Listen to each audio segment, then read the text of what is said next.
Merci beaucoup, madame.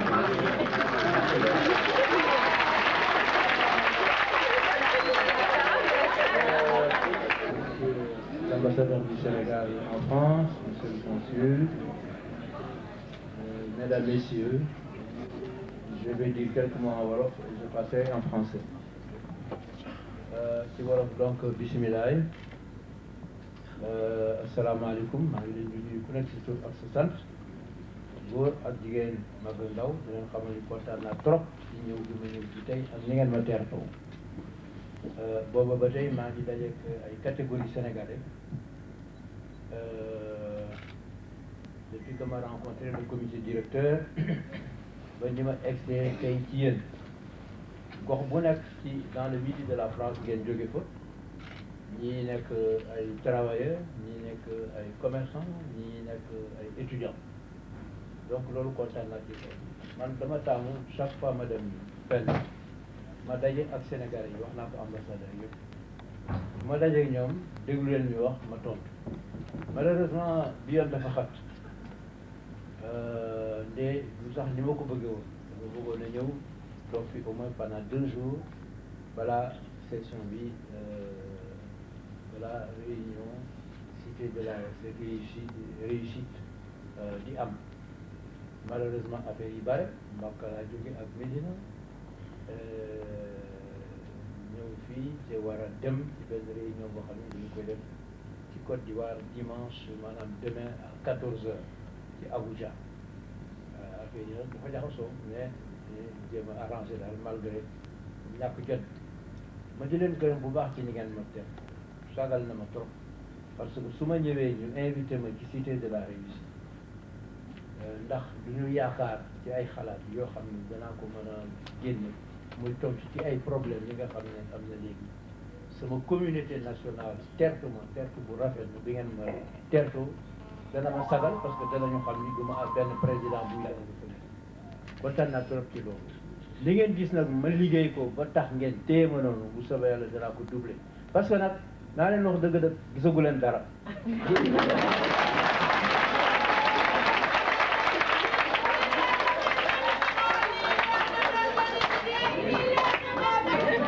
li ngeen gis moo di li ngeen xam ni génn gum na mais nit ku ne xam nga boo demee ca tool ba bu tawee nga gas da nga ma jël gerte def ci biir wala dugub wala yaa xam foog nga toog ba mu ñor grand projet yi ngeen doon dégg na ñi ngi ci am nañu financement yàgg bu sewee yàlla balaa suma mandat jeex yëpp dana taxaw du ma wax nag lu ma def Sénégal libre baa ngi fii gis ngeen dégg ngeen am nañu leen fa nekkal aussi konte nag li ci des danaa ko wax ci kanam tuuti parce que xam naa ne danañu ci dig ci waxtaan wii ñëw li ma leen di mën a wax rek moo di Sénégal bu fekkente ni maanaam dafa nekk étudiant wala élève bu nekk ci classe ak yeneen réew yi ñun ñooy premier de la classe ñoo raw ñëpp naka la ñu rawee ñëpp moo di critère de performance yi ñuy atte réew muy taux de croissance noo ci jiitu muy consécration li ñuy def ci étudiant njàng 40% du budget du Sénégal éducation nous sommes les seuls à le faire amul keneen defu ko Russie ñoo ko fi doon jéem a def bàyyi nañu ko et réew moo xam ne tous les étudiants sont boursiers ou bénéficient d'une aide égale à la bourse étudiant boo ko amul da ngaa jàngul wala nga redoubler wala defuloo demande waaye bu ci def yooyu ñu jox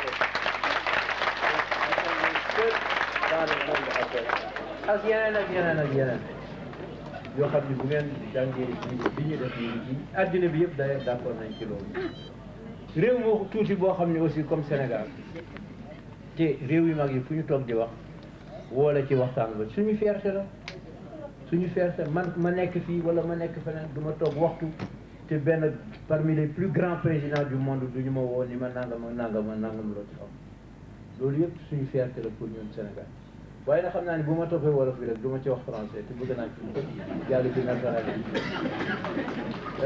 Je voudrais donc vous remercier véritablement de cet accueil tout à fait exceptionnel que vous m'avez fait.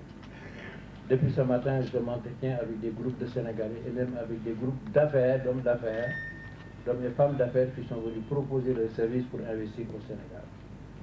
Je voudrais donc, avant d'aller plus loin, en français, remercier le maire, remercier les autorités administratives de Marseille qui ont bien voulu faciliter mon séjour, féliciter le comité d'organisation qui a permis ce grand rassemblement aujourd'hui. Je voudrais dire que souvent, on n'a pas besoin de faire beaucoup de discours, parce que ce que l'on voit, c'est plus important que ce que l'on vous raconte ou ce que l'on peut dire. Je crois que tout le monde est d'accord aujourd'hui pour dire que si les États de l'Afrique, en tout cas de l'Ouest, même de l'Afrique, étaient des élèves dans une classe, on pourrait dire que le Sénégal est le premier de la classe. Parce que tous les critères de performance, nous sommes les premiers. Il s'agit du taux de croissance, du taux d'investissement, du volume des investissements dans le pays, ou du rythme d'accroissement du volume des investissements dans le pays, qui a été doublé. Qui a été doublé de 2000 à aujourd'hui. Le budget du Sénégal que j'ai reçu en l'an 2000 était de moins de 500 milliards. Les chiffres sont là. Aujourd'hui, il est de 1000 milliards. C'est-à-dire que nous avons doublé le budget du Sénégal sans créer de nouveaux impôts. Sans créer de nouveaux impôts. Simplement parce que nous avons pu persuader les Sénégalais de payer les impôts. Nous l'avons doublé.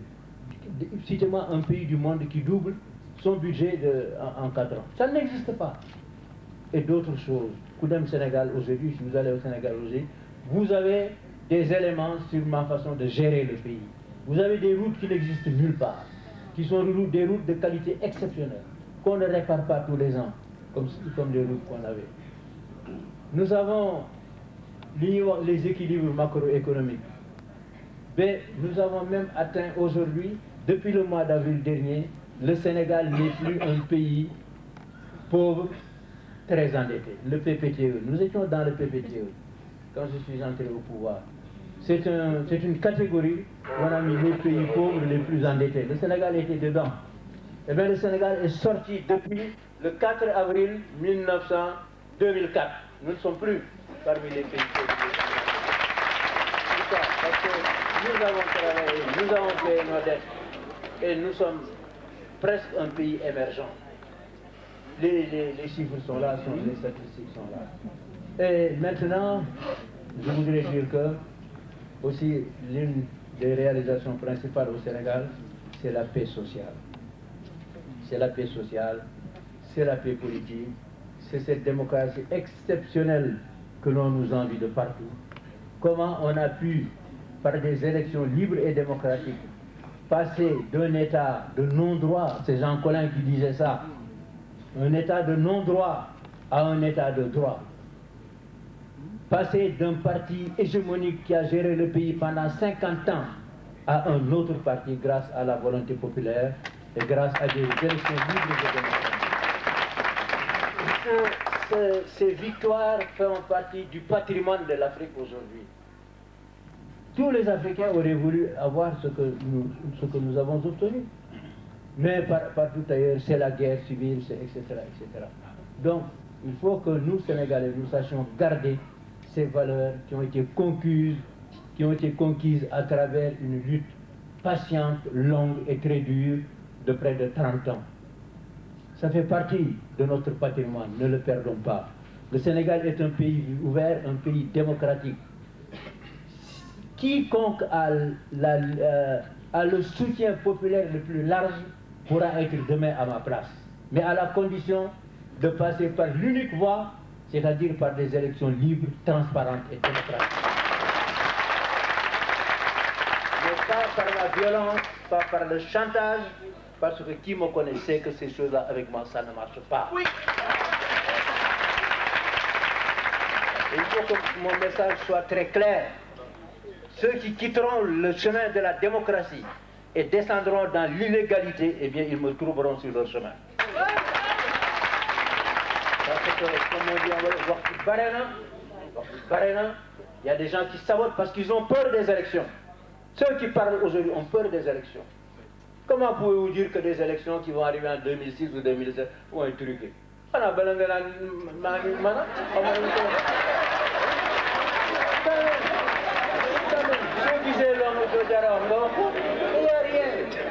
n'a même pas encore inscrit les gens sur les listes électorales. Parce qu'ils savent qu'ils ne représentent plus rien dans ce Sénégal. Et ils ne représenteront plus rien dans ce Sénégal. Tant que je serai là, et tant qu'il existera des Sénégalais capables de comprendre ma mission de démocratie et ma mission qui consiste à se mettre au service du Sénégal et de l'Afrique. Aujourd'hui, le champ de l'Afrique est immense. L'Afrique est le dernier des continents. Nous avons beaucoup à faire. Alors, au lieu de nous battre entre nous, travaillons. Que chacun apporte ce qu'il peut faire pour faire avancer l'Afrique. C'est ça le véritable défi. Tous les autres défis n'ont aucun sens. Et moi-même, mon défi, ce n'est pas le Sénégal. Parce que si mon défi était le Sénégal aujourd'hui, je pourrais dire, voilà mon bilan, je m'en vais me reposer. Mais mon défi, c'est l'Afrique. C'est l'Afrique qui doit sortir de la marginalité dans un monde de globalisation qui est très dur et qui ne peut pas tolérer qu'on marche d'un pas lent. Il faut se presser, certes, hâtivement, mais lentement, comme le disait l'autre, mais il faut s'armer de courage et de persévérance. Le Sénégal devrait donner à l'Afrique l'exemple d'un pays unique qui se bat, chacun gardant sa diversité, chacun gardant sa spécificité. Le jour des élections, on fera une campagne régulière, normale, transparente, et je garantis que celui qui aura la majorité, eh bien, aura entre les mains le destin du Sénégal. Je le garantis sur le Sénégal. Alors, j'invite donc tous les brebis qui sont en train de s'égarer, de revenir un peu au sein du troupeau et de marcher du même pas que tout le monde. C'est ça, la véritable démocratie. Maintenant, je voudrais terminer par parler des Sénégalais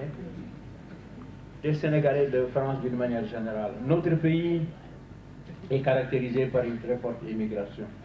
Une immigration qui a la qualité essentielle de rester attachée à son terroir, de rester attaché à sa terre, de rester attaché à son peuple. Un Sénégalais émigré ne rêve que d'une chose, c'est de pouvoir repartir chez lui et d'y trouver une maison pour abriter sa famille. C'est le rêve de Sénégal. C'est une grande chance. Il y a un étudiant qui l'a dit tout à l'heure. Les étudiants sont là pour étudier, avoir du diplôme, se former et retourner au Sénégal. Les travailleurs sont là pour trimer, se fatiguer, pour avoir de quoi acheter une maison au Sénégal. C'est pourquoi vous avez ici, je ne vous l'ai pas présenté, le ministre de l'Habitat. Ici aussi avec M. Mbaye, qui est mon conseiller aux finances, il est sorti de HEC, c'est lui qui a organisé la fameuse réunion HEC à Paris il y a quelques semaines. Vous avez Dembaba qui est mon conseiller diplomatique qui est venu de Washington pour m'assister, très efficace.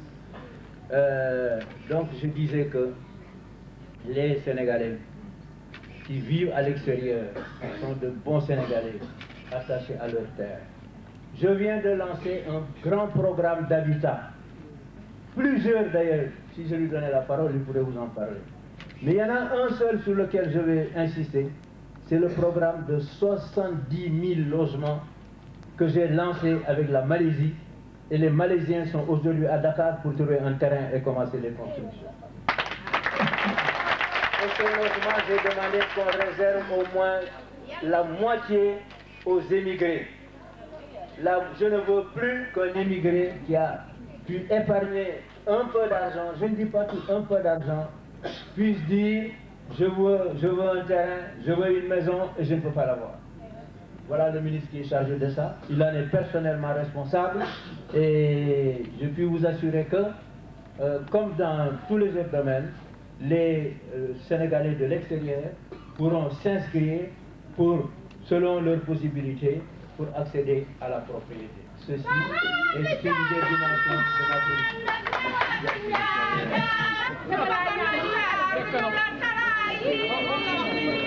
Merci beaucoup madame, parce qu'on gère un problème de temps. Merci beaucoup, merci. Merci. Bon, cela dit, j'ai bien compris aussi votre message dans ce qui a été dit dans la journée. C'est-à-dire, non seulement à l'échelle individuelle, il y a certains Sénégalais qui voudraient rentrer au Sénégal, trouver du travail et faire quelque chose, mais il y en a d'autres qui veulent se regrouper, soit dans une association, soit pour former une société. Je termine en disant que j'ai demandé à l'ambassadeur de me faire la cartographie des Sénégalais en France. Je le ferai dans tous les pays. C'est-à-dire à Marseille, il y a combien de Sénégalais, à Montpellier, à Lyon, à Rennes, à Paris, de façon à pouvoir aider vos associations de Sénégalais, les associations de Sénégalais, les aider un tout petit peu en leur donnant les moyens de fonctionner. Voilà ce que je voulais vous dire. Je vous remercie infiniment de votre soutien. Vive le Sénégal, vive l'Afrique. Je vous remercie.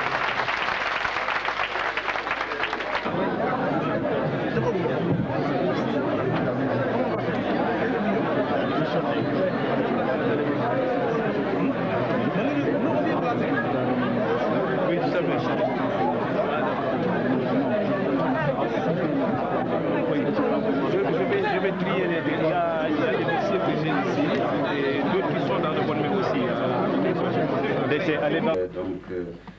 Émission bi dinañ ci boole wàllu sport mais dinañ ko gën a yaatal ci tamit nekkin bi nga xam ne ni moom la fi Sénégal yi nekk donc balaa ñu yegsi ci Pape Diouf damay jox nag consul bi moom mu ubbi présenté ñu li nga xam ne ni moom moo di fi ñu nekk ak Sénégal yi ñu commencé ci Pape Diouf yegsi ba ci ki nga xam ne ni mu ngi yëngu ci moo xam yëngu-yëngu parce que émission bi daanaka ab émission la boo xam ni mois bu nekk dinañ dem ci benn dëkk ci kàttanu yàlla waxtaan fa ak sénégalais yi nga xam ni ci la ñu nekk donc ni nga ko waxee sa introduction sànq ci rajo bi nga xam ne moom la ñu fekk Marseille te ñu ñuy wax ni depuis 22 ans mu ngi ci rajo bi ñu defoon ci benn waxoon ci sànq doon nañ leen wax ni gënoon nañ di bari di dem Italie Espagne ak yeneen yu ñu mel c'était pour la première fois ñu réaliser ko fii depuis Marseille.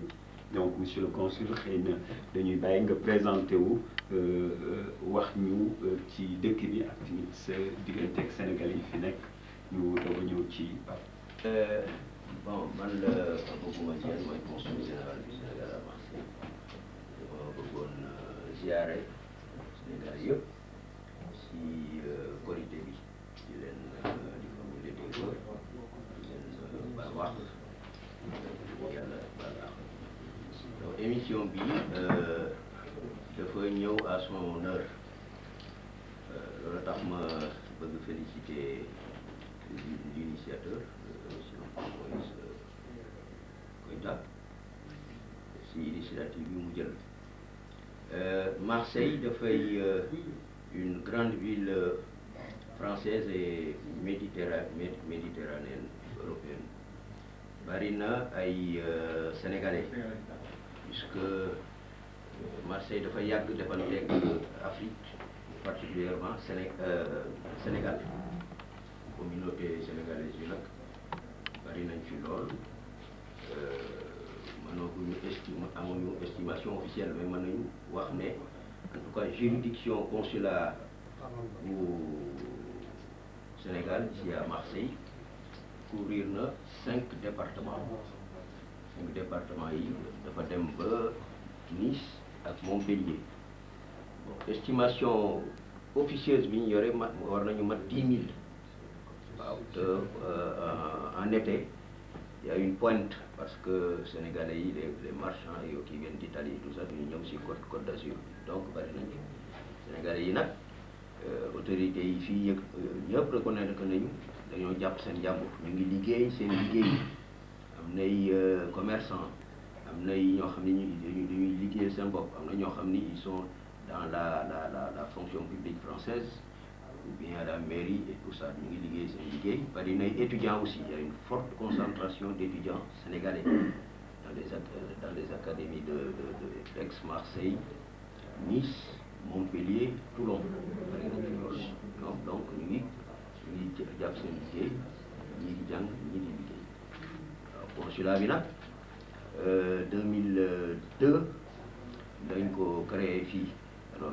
je suis le premier consul général bu ñu nommé fii avant il y avait un consulat honoraire 23 moo fi nekkoon ensuite ñu créé fii benn agence consulaire qui dépendait du consulat général du Sénégal mais le président de la République sensible vraiment aux appels et Sénégalais proximité. Donc depuis lors donc ñu ngi commencé Sénégalais yaa ngi ñëw ñu leen di délivrer des documents yi nga xam ni dañ daan dem ba Paris di ko comme combien de documents? Bon passeport, bon carte consulaire, extrait de naissance, papier nga xam ne yëpp sont nécessaires à la vie d'un Sénégalais. waaw ñuy délivrer fële yëpp ñu koy fi délivrer fii sauf les cartes d'identité. donc carte d'identité yi amoon na une mission bu jógee woon Dakar ministère de l'Intérieur ñëwoon fii pour délivrer des passeports ou renouveler des cartes d'identité. passeport yi nag bu njëkk jusqu'en 2002 consulat yi ñoo daan délivrer les passeports. léegi depuis 2002 avec les passeports de la CEDEAO, alors Dakar ñoo koy def parce que les consulats ne sont pas encore équipés. Mais en attendant Dakar le ministère de l'Intérieur ñoo établir ces passeports là ñoo koy renouveler aussi. donc ñun fii dañuy recevoir les demandes, constituer les dossiers, envoyer leen Dakar. bon ça peut prendre 1 mois, 2 mois, 3 mois. voilà donc l'essentiel. Suñu rôle nag mooy rôle de représentation des intérêts de l'État, le Sénégalais du président de la République, et puis rôle d'assistance aux Sénégalais, de défense des intérêts des Sénégalais. man nag depuis ba mu fi ñëwee ñu ngi am nañu de bons rapports avec les Sénégalais. D'ailleurs nous sommes là à cause pour eux. Parce qu'il y a des Sénégalais. Mais quels sont vos rapports? Est-ce que c'est juste dans le cadre du travail wala am nga ay daayira ak i association yoo xam ni souvent. bon xam nga nous traitons daayira yi ak association yi. ce sont nos relais.